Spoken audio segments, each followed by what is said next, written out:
Yes, ma'am, start.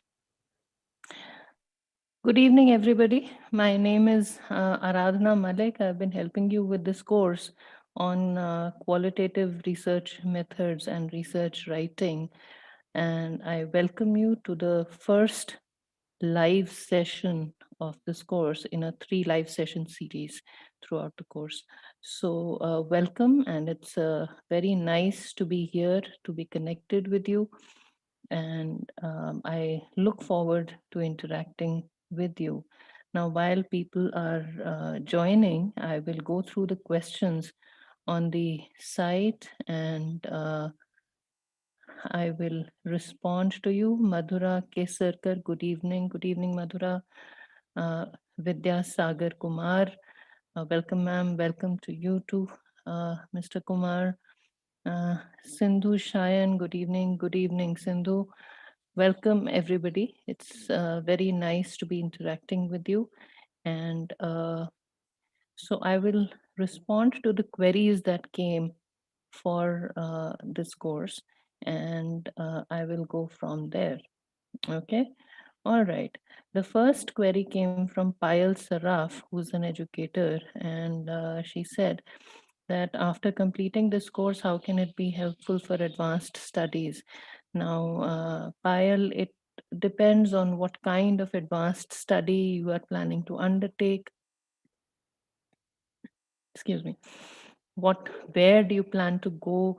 What do you want to do with your life? If you want to study, if you want to teach in an institute of higher education, something like the Indian Institutes of Technology or the Indian Institutes of Management or the Indian Institutes of Scientific Education and Research, National Institutes of Technology, etc., and the universities, state-run private universities, etc.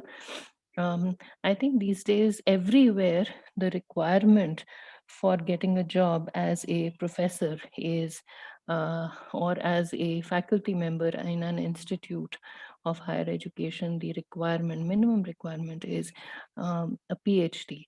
And having knowledge of qualitative research methods, especially if you have anything to do with the social science subjects, having knowledge will having knowledge of qualitative research methods, specifically the first part of this course, will help you uh, describe or undertake studies in a much more complex fashion. It'll help you enrich your studies. The second part of this course, which was originally recorded as a different course, and some of you have asked questions there, because when we started the recording, um, we talked about, we had initially planned to keep this as a 20-hour or 8-week course. So after we recorded this course, and we had a separate course that was recorded totally separately in a different year, that was called research writing. And at some point, the authorities at in the Office of the National Program on Technology Enhanced Learning felt that it would be wise, it would be helpful for the students if these two courses were combined. So that is why, we couldn't re-record the course again. So what we did was, there's a brief bridge video when, after the portion on qualitative research methods ends and the portion on research writing begins. And that just links the two courses, but they were recorded at completely different times, in different years, and they were then clubbed together to make this one big 30-hour course. So, Payal, I'm still trying to answer your question. Good evening, Payal. I'm glad you joined. And so, after completing, especially after you go through the second part of the course, which is the research writing component, hopefully you will be able to undertake uh, independent research on your own, and you will be able to report it on your own. So it's more about writing about the work that you are doing, uh, whether it is a proposal, whether it's an idea that you're still trying to play with, whether it's still an idea that you're trying to explore, or whether it is a progress report, when you're reporting the results and the findings of an ongoing study midway, or whether it is wrapping up the entire work and then you're reporting at the end of that work. So it could be a report, it could be a dissertation, which is again a type of report, or a project report, etc. So the second part will cover all of that. And especially if you're planning to go into or take up a job in or if you're planning to, since you're already an educator, I don't know where you teach, but if you're teaching at an institute of higher education, you will, it will be helpful if you learn these things, and you understand how to write technical documents. And if you're planning to teach people, if you're planning to guide people with their PhDs, then again it will help you if you're planning to undertake some kind of a research position where you have to write proposals and submit reports and eventually publish and share the results of your reports to with different types of audiences. Even then it will help you. So that's a very long answer to your short, crisp question. I hope I've been able to respond to your concerns, Payal. Thank you. Then the next question, Madhura Kesarkar. Good evening, Madhura. Can autobiography be considered as an example of autoethnography? Very interesting question. Autoethnography, specifically as a tool of research, requires that you study the context as a researcher. Okay, and autobiography can be storytelling. But autoethnography means you're telling the story, but at the same time, at critical points during the storytelling, you distance yourself from the phenomenon and you study and report and talk about the instance as a distanced researcher while linking it up with your with already established and already reported research. So that is the difference. And autobiography is less research oriented and more storytelling oriented, and autoethnography is more research oriented, more reportable as a research report than an autobiography is. But you're absolutely right, there are similarities. And in autoethnography, you are, just like in an autobiography, you are part of the context that you study, and you explain the context as a participant that influences the phenomenon that the participant is a part of. Okay, so I hope that answers your question. Bappa Ditya Adhikari, good evening. Welcome to the session. Ma'am, unfortunately, I have missed a few assignments. Shall I get another chance? Mr. Adhikari, I would really recommend that you post this question on the forum and somebody from the administrative team will get back to you. But as far as I know, we do not permit students to take on assignments after the deadline has passed. So, but do post this question on the forum. Excuse me. Shruti Gautam, good evening, Shruti. I'm a PhD student. Can you please throw light on narrative inquiry and how to work with it? Shruti, this has been dealt with in great detail in the lectures, and I believe there are some questions on narrative inquiry in your quiz also. So please be patient. Please let the deadlines for the quiz pass and I will help you, but you will have to be very specific about which part of narrative inquiry you are dealing with. Okay. All right. Lavi Verma, good evening. Let me just tackle the other responses. Okay. Mr. Vidyasagar Kumar says how to develop appropriate research titles for qualitative research. We have talked a little bit about this in the portion of research writing. So, how do you write a title? How do you develop a topic for your study, whether it's qualitative or quantitative research. So please wait till you reach that point. Which type of research methodology is preferable in research for finance? This is a question asked by M. Chinna Sanjeevaya. Thank you very much for your question, Mr. Sanjeevaya.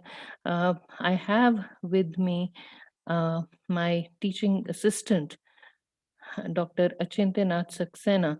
Achintya, can you please come online and introduce yourself, say hello to the participants, and also take on question number 3. You have access to the spreadsheet with the questions. So over to you, Achintya. This is Dr. Achintya Nath Saxena, who has a PhD, who has recently earned a PhD in corporate governance from Vinod Gupta School of Management and Rajiv Gandhi School of Intellectual Property Law. Okay. To the participants and also take on question number 3. You have access to the spreadsheet with the questions. So over to you. Achintya, please switch off. Please mute the YouTube video and only listen to Zoom. Management. And over to you. Yeah. Hello everyone, my name is Achintya, and the answer to this question is yes. Actually, in academics, the trend of financial research is mostly towards quantitative research, because usually the journals which publish quantitative research in finance have a better impact factor.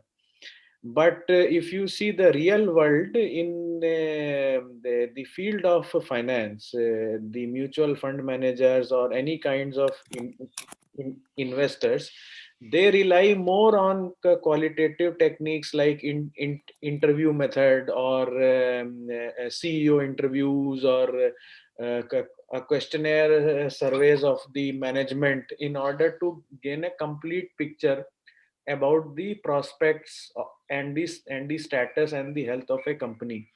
So yes, you can use, but then again, it will all depend on the objective of your research.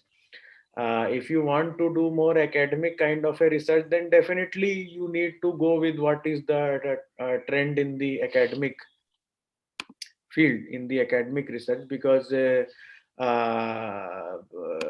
whatever takes your academic career forward, you have to first think about that. But yes, you can definitely use in finance actually research, and people do use in the non-academic field. In finance, since the trend is towards quantitative research, so you will find your seniors and supervisors saying that your research will not be acceptable if you don't use quantitative actually methods. So yes, you can use your actually wisdom, and you can pick any qualitative method and apply it to a research problem, problem. There is, in my opinion, there is no uh, doubt in it actually. Thank you very much, Dr. Saxena. It's very nice to hear about this from a person who knows a lot more about finance and the law. So thank you so much. And maybe you can switch off your video now, and I will take on the session, and I'll call upon you as and when required. So yes, so but I think to add to what Dr. Saxena was saying, I think the a very good approach is the eclectic approach. So you use quantitative research to make your results more tangible, and then you use qualitative research to explain phenomena that cannot be captured or explained or described by using quantitative methods. So, and again, Dr. Saxena is very right. You will need to speak to your supervisor and see where their priorities and where their preference lie, because it's not only the research, it's also the publishability of your research results and the utility of your results, and who's going to use them, how are they going to use them, how are they going to interpret them. So everything depends on all of that. Excuse me. Okay, Preeti Puri. Dear ma'am, I'm Dr. Preeti Puri. Good evening, Dr. Puri from NIT Jalandhar. How to determine the sample size in qualitative research? Dr. Puri, this is a very interesting, very valid question. However, there is no formula. Unlike quantitative research, there is no formula in qualitative research regarding the sample size. It all depends on what you're trying to get at. Okay, so just to give you an example, I have again, I have been on some doctoral scrutiny committees of students who are doing their PhDs in literature, and I've seen how they use textual analysis as a method, and they study several books. Now, where do you draw the line? How many books do you study? And so there is no real formula for determining this. It all depends on how much of literature you have gone through and what you have found out and how much more there is to find out, and whatever you have found out, whether whatever you have found out and discovered and analyzed and interpreted really answers the questions that you're trying to answer. So okay, what are the strategies? Mr. Vidyasagar Kumar says, what are the strategies for doing more effective research, combining qualitative and quantitative for more reliability?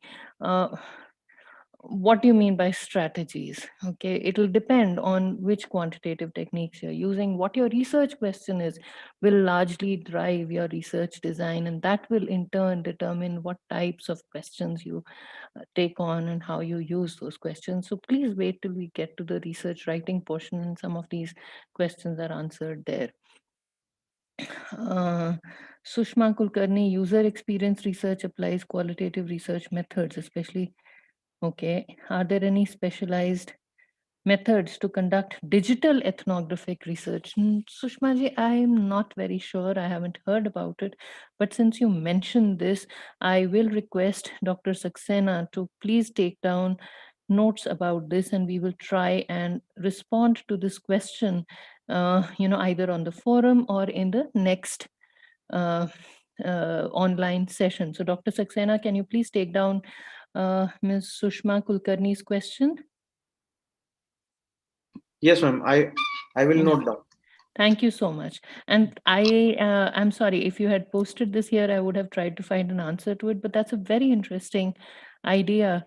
I will have to look into it. I'm sorry, I don't have a ready answer for you. But thank you Digital very much. ethnographic research. Yes, ma'am. Thanks. Yes, Dr. Saxena, please mute your Yes, ma'am. Zoom session. Thank you so much. Vidya Sagar, Mr. Vidya Sagar Kumar, how to maximize utility of qualitative research when we want to follow action research. Action research comes from problems in the field. So as long as you are um, using or as long as you're trying to solve problems in the field, you take a query from the field, you bring it back, you find out how to solve that problem that you see in the field, you go back, you apply it in the field, and then you come back and analyze the outcome of the changes you have made to the field. That is the way you maximize the utility of qualitative research. So I hope I've answered your question, Mr. Kumar. Excuse me, Mr. Vidyasagar Kumar. Okay.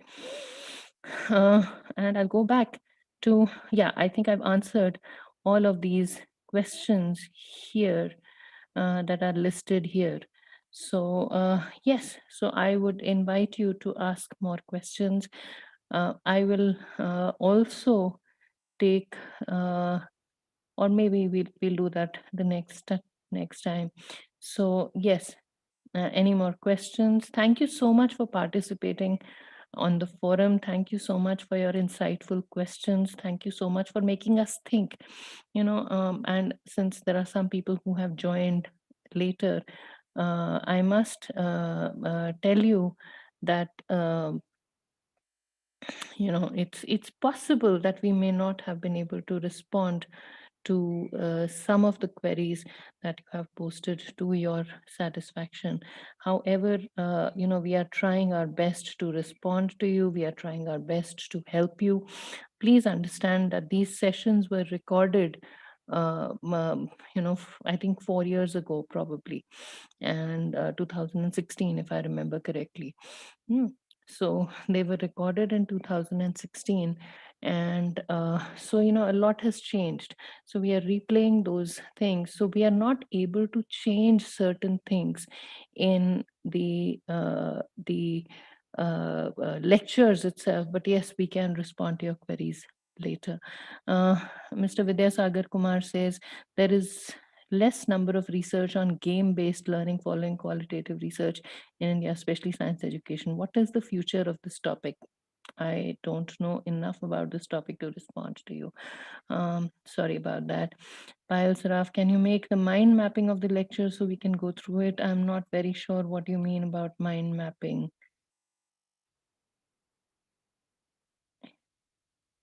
Madhura Keskar, can you please give an example of an instrumental case study? Let me try. In the meantime, Payal, please, um, I'm not sure what you mean by making the mind mapping of the lectures.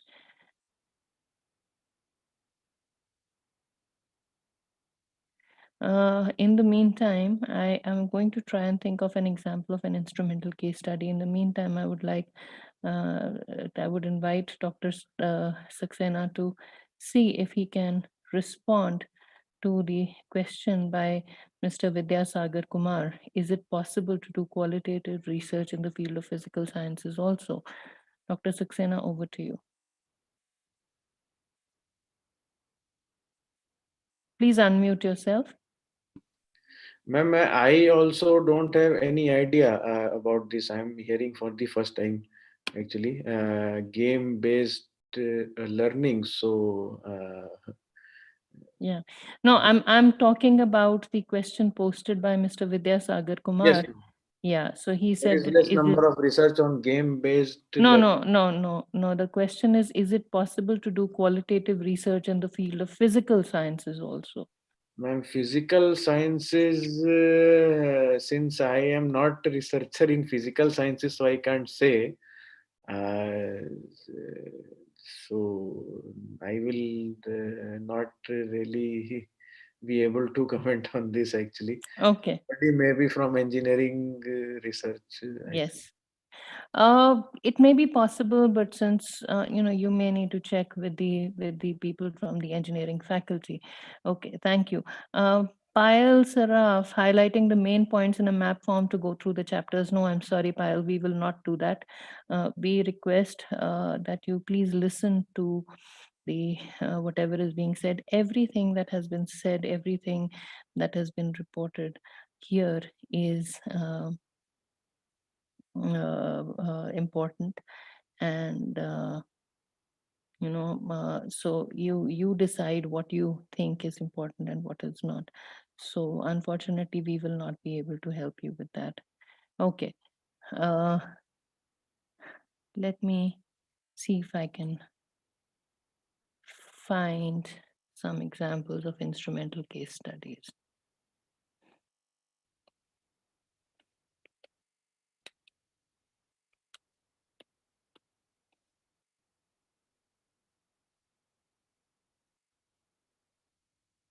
Okay, so I just wanted to pull up the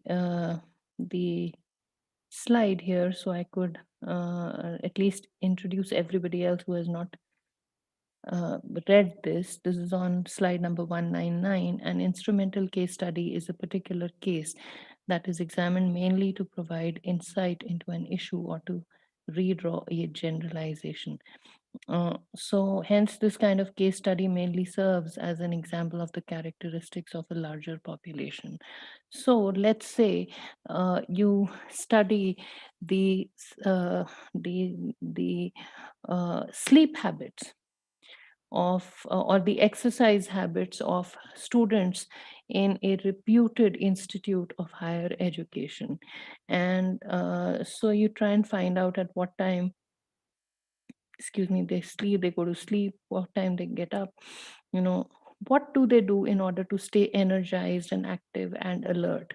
So you take a sample, you draw, you study in great detail, you observe somebody at say IIT Kharagpur, a BTech student, a master's student, a PhD student at IIT Kharagpur, again a BTech student at say IIT Patna, another MBA student at or a PGDBA student at IIM Lucknow, and maybe a PhD student at I think, is it IIT or IIM Calicut.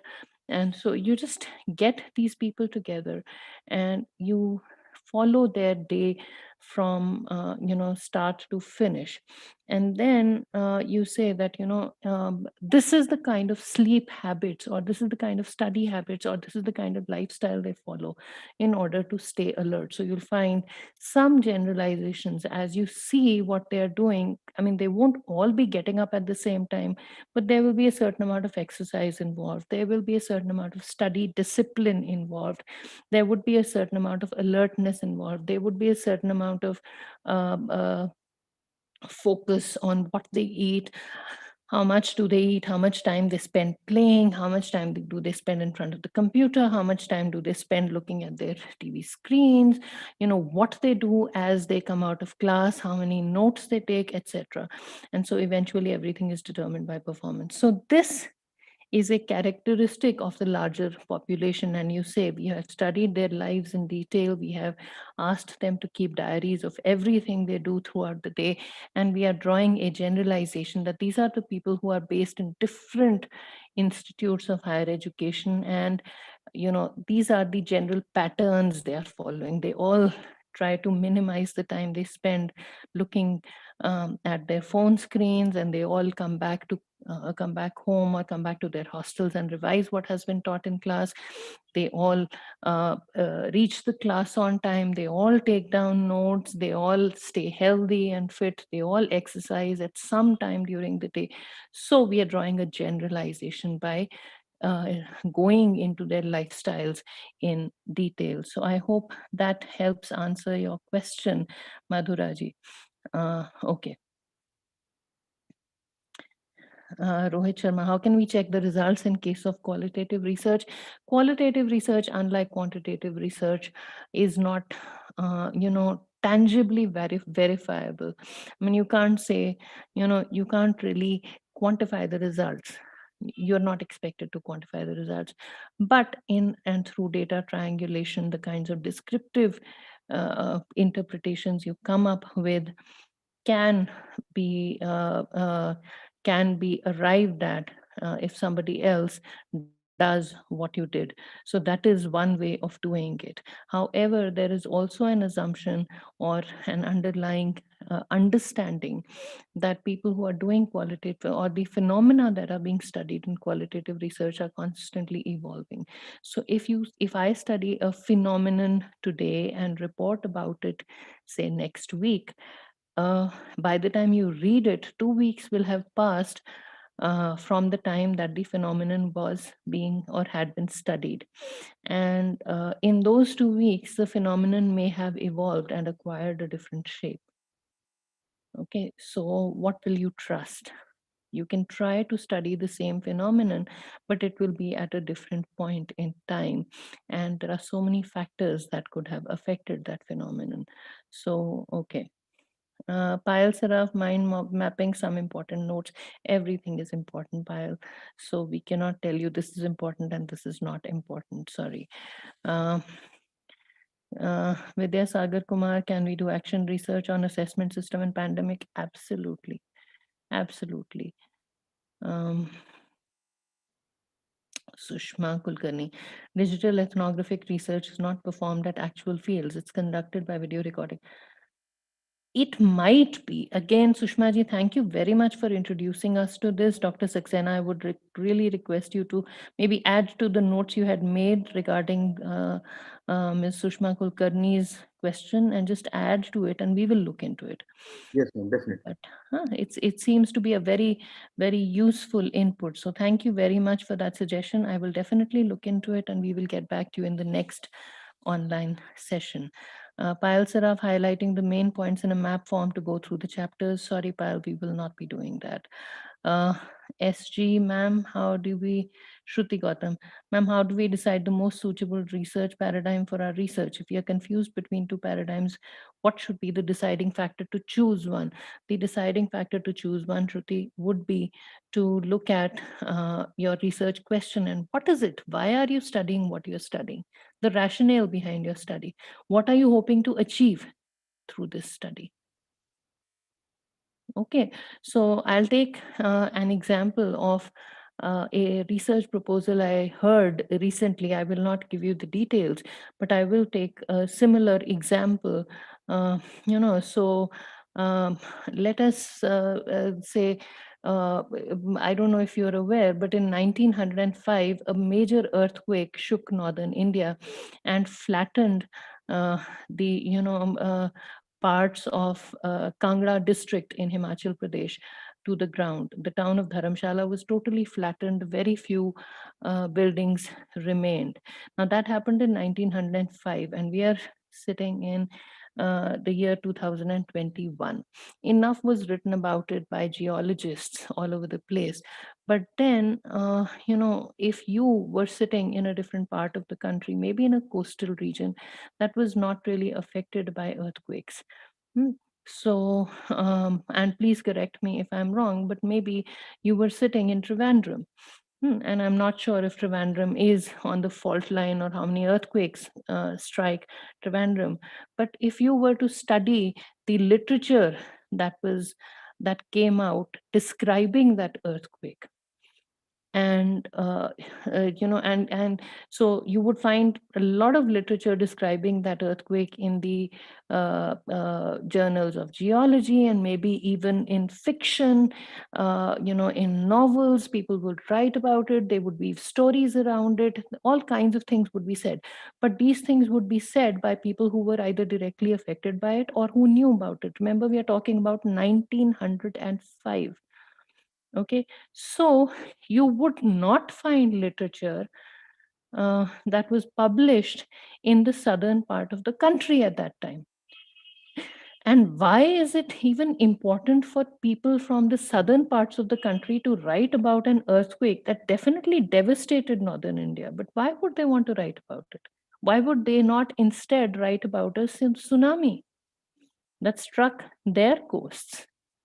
So it would not really be a relevant uh, kind of study. Okay, so what is the utility? Why should anyone study, and why should you as a researcher find out how many South Indian writers or how many writers from Kerala studied and wrote about the earthquake in 1905? Why would they write about it? They didn't even know about it, probably because communication systems at that point of time were not as developed as they are today. And so much has happened since 1905. There is a reason why it has not been reported in over 116 years. Why should they write about it? Okay, so the utility would be a deciding factor. What are you hoping to achieve? How are you going to use these results? Who is going to read these results? What are they going to do with the knowledge that you create? That will help you identify the suitable research paradigm for your study. Okay, Shruti, I hope that answers your question. Sushma ji, we will take your questions regarding digital ethnography, uh, and we will respond to them the next time. Okay, but you are absolutely right. Netnography would not provide actual experience of participants. Again, it's self-reporting. So maybe not. We will have to look into it. Okay, but thank you so much. That's a very interesting question. Okay, Vidyasagar Kumar, what can we choose? The influencing factor of study habits that are the alternative. What are the alternatives that we cannot quantify data in a qualitative study? I'm not sure I understand the question. Can we display the percentage of persons affected during online teaching? It might be, yes, but affected how? If you're only talking about percentage would be the performance on a particular day. Maybe the person who wrote the exam was not feeling well. That's not an accurate measure of intelligence or learning. They may have learned it, they were just not able to express it. Maybe some of them were affected by COVID when they were taking the examination. Okay, so I'm sorry, I don't understand what are the alternatives that we cannot quantify data in a qualitative study. I'm sorry, Mr. Vidyasagar, I'm unable to understand your first question. Sushma Kulkarni, how to make participants comfortable to answer questions which they would not share easily, because usually a researcher is a stranger for participants. Thank you so much, Sushma ji. Your questions are amazing. It's very nice that you're asking such valuable, such relevant questions. You can ask, first and foremost in qualitative research, especially in participant observation, is establishing a rapport, especially if people are involved. If you're talking to people, you must establish a rapport. You want to talk to people who have suffered from COVID, and I see this day in and day out. I may have discussed this even in some of the video lectures. There are these reporters, and there are people who are studying the impacts of COVID on people, and they'll ask them, so how did you feel? I mean, I don't think there's any harm in sharing this with you online. I was affected by COVID. I was diagnosed positive. I tested positive, and I was treated by the hospital at the IIT campus, and I recovered. Okay. And luckily, I did not need to be hospitalized, but I was very sick. But I was given all medicines, and I was taken very good care of. And I was treated very well, and I've recovered. So if somebody were to ask me just after that experience what I experienced, or if somebody close to me had died unfortunately as a result of COVID, and they asked, oh, how are you feeling? If I had suffered ostracization, which I did not, luckily people at IIT were aware and everybody was very helpful. But if people had, there were places where people were ostracized for having COVID. So, if people asked you, how do you feel when people don't talk to you? What kind of an answer will somebody give you? It's a traumatizing experience. Yes, you want to know about it, but first and foremost, one must establish rapport. And then, especially if you're talking to people about traumatic experiences, there must be a debriefing session. You are scratching the surface of their healed wounds. You want to ask somebody about the death of a loved one. What did you experience? How did the hospitals treat you? What happened? You must remember that the person you're talking to is a human being. They may have gone through a traumatic experience. They have gone through a traumatic experience, and you want to know more about their trauma. Okay? Excuse me. So, you are trying to understand, you are trying to make them relive that experience. You must understand that some amount of healing has already taken place between the time they experienced what they experienced and the time at which you are asking them a particular question. And when you ask them to revisit that incident because you want data for your own research, you are doing nothing but scratching their wounds that have healed. What are you doing to help the healing process? You must debrief your participants. You must slowly ease them into in and through conversation, in and through empathy. Talk to them, help them understand, and don't keep forcing them to give you information. Nirbhaya case.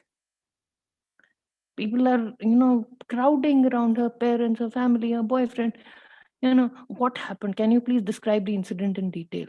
The mother has just lost her daughter to one of the most vile, most horrid, most violent ways of, or to one of the most violent crimes. And reporters are gathering, crowding around her and asking her, oh, how are you feeling? Can you describe the incident for us in detail?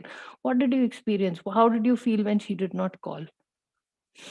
You're making the mother relive that experience. Why? Because you want data, you want to get a PhD, you want to publish a paper, and then she tells you and you say, okay, thank you, and you leave. And the poor mother is left crying for days and weeks because she has recovered from it, she has accepted it, she has started moving on with her life. She's found other distractions. She'll never forget what happened to her daughter. But it's our responsibility as researchers to also soothe the wounds that we scratch. Okay, so I hope that answers your question.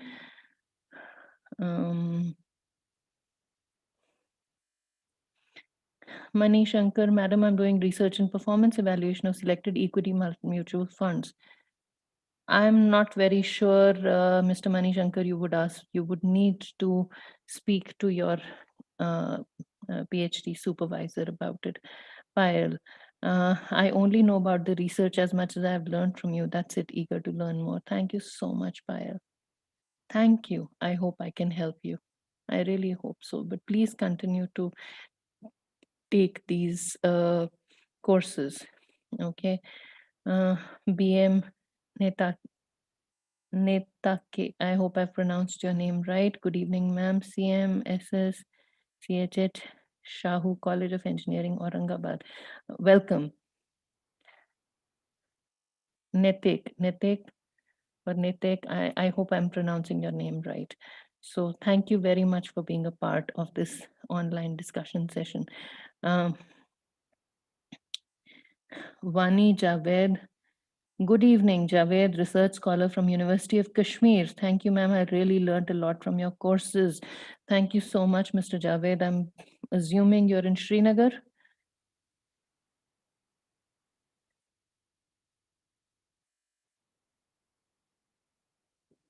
So good. It's so nice because we have students from all different parts of the country here, and we get to learn so much from you. You really stimulate our learning and our experiences by joining these fora. So thank you so much. Okay, thank you.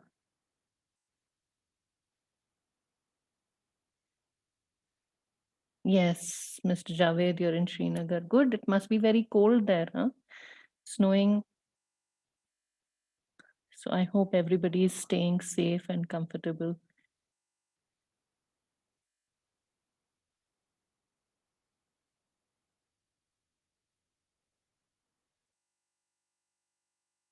Vani Javed, I'm also enrolled in your human resource course. Oh, thank you so much, Mr. Javed. I hope we are able to help you. We are able to live up to your expectations and give you what you expected from this course. Thank you so much. Madhura Kesarkar, is the text of your lectures available in regional language such as Marathi? Not yet, Madhura, but we have received a lot of interest in translating our courses. So I think the NPTEL team is working very, very hard on this, and they will come out with the regional. I think some courses are now available in regional languages also. And while we are waiting, I must take this opportunity to thank the entire NPTEL team. I don't know if they have made an introductory video or some kind of a promotional video showing you the kind of work that goes into these lectures. We from the time a video course is conceived and to the time it's recorded, to the time it's launched and questions are developed and final exams are conducted. I mean, it involves a whole lot of tireless effort, uh, hour after hour, day after day, week after week, month after month, year after year. And the team is not able to come on the video. If I'm doing this recording from my on campus residence at IIT Kharagpur, but if I was in the studio, I would have insisted that some of the people from the NPTEL team come and stand in front of the camera instead of behind it, and and show you who they are, because they are the ones who have made all of this learning possible. So it's really really interesting, and it's I think you'll appreciate it more once they have this kind of a promotional video up. I have suggested this to them, but they're so busy recording courses that they really don't have the time to do something about their own selves. But it takes anywhere, after a course is approved for recording, it takes anywhere between 6 to 8 months to record it, and then to edit it, and then to finalize it, and then to put it up. And then several months pass before it is eventually delivered to you. So okay. uh, Ethic, Priya Negi. Good evening, ma'am. Ethic and emic are types of ethnography. No, Priya, if you look at the slides, ethic and emic are ways of looking at things and ways of describing things. And I think there is some question, I'm not very sure, but if it's not a question on the quiz, and Dr. Saxena, if you can verify that this is not a question on the quiz, I will uh, see if I can respond to Ms. Priya Negi's question. Javed Sab, you say, and one more thing, I'm working on HRM also as my PhD research topic. Fantastic, Mr. Javed. Do write to me, and I would be very interested to know what you're working on. And maybe if you need any help, do let me know. We will have one more live session on the HRM course also, and we have two more planned for the qualitative research methods course. So hopefully I will be able to help you. Shruti says, thanks to your course, ma'am, I'm able to grasp the nuances of qualitative research. So glad to know, Shruti, that you have found these courses, this specific course, useful and helpful. Thank you so much. Swati says, thank you, ma'am. Thank you so much, Swati, for joining us and for taking out the time to listen to this discussion. Okay. Ma'am, Miss Negi's question is not in any of the assignments. All right. So, In that case, I will definitely respond to you, Priyaji. See, emic perspective means that you study a phenomenon from the as an insider. Okay, so you are part of the phenomenon that you're studying, and ethic is that you study the phenomenon as an outsider. You study it, there's a clear distinction between you and the other. Okay, so it's not, even though the phenomenon may be influenced by your participation in it, but you don't really consider your participation in the phenomenon. Your participation in and influence on the phenomenon is minimal when you describe a phenomenon as an outsider. Okay.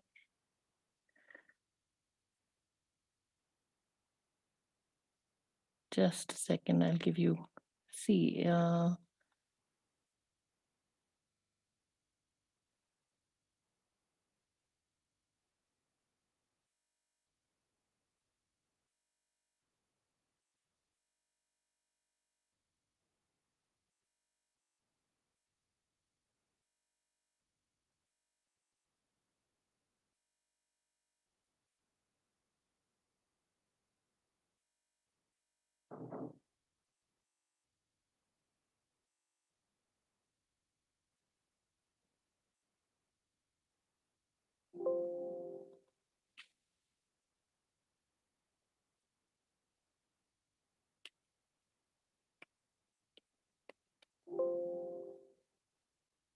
okay, so that I hope that answers your question.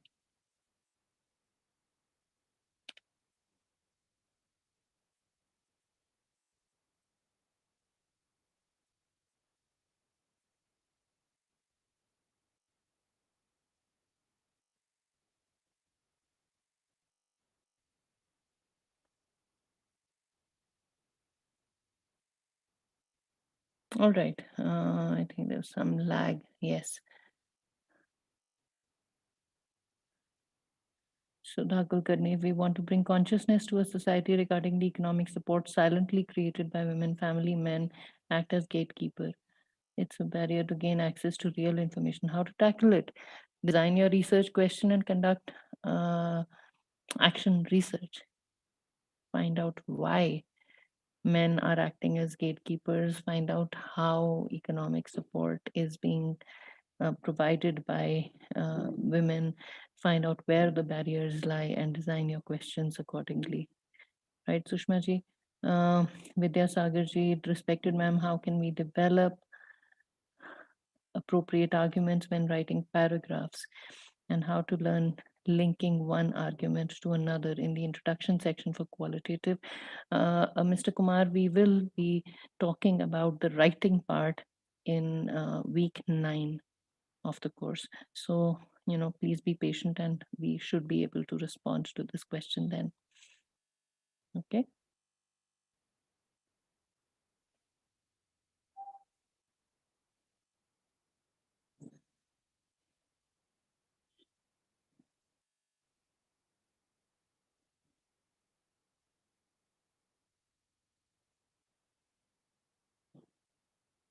All right. Any other question?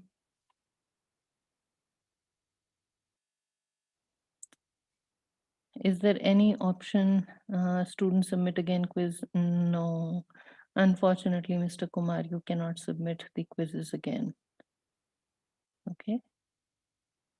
Once the deadline has passed, it has passed. Okay. Sorry. You also have the final exam. You have a whole bunch of, you have some more assignments coming up. So, yeah.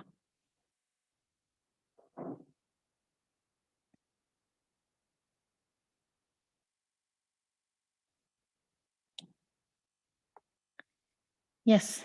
Do we have any more questions? If not, then we will be wrapping the session up. We are already 51 minutes in to the session. So, Sushma Kulkarni, is mixed methodology more effective than conducting only qualitative or quantitative research? Sushma ji, I don't know what you mean by effective, but it's certainly richer. It provides richer solutions, it provides richer interpretations, because quantitative research helps you categorize and categorize results and make them more tangible. And qualitative research gives you the descriptions and it describes whatever cannot be categorized. So it helps you describe the connections between these different categories. And so I personally prefer the mixed methods approach. Okay.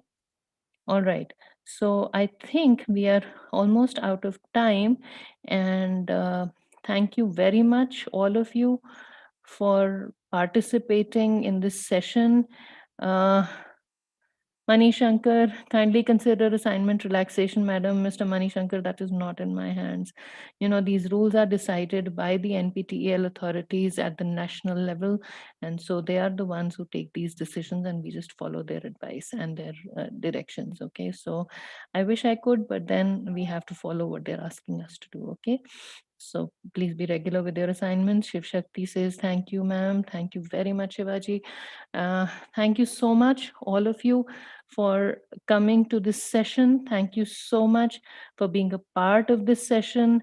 Thank you very much for joining us. Thank you for participating on the forum. And we are so happy to know that you are that this session has been of some help to you.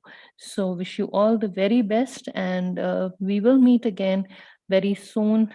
I think the date for the next session will be fixed very soon, and so we will meet twice before your final examination. Good luck. And I don't think there's any more question. Ram Kumar Singh, out of 12, how many best assignments will be considered for grading? Mr. Singh, please post this query on the forum and we will respond to you.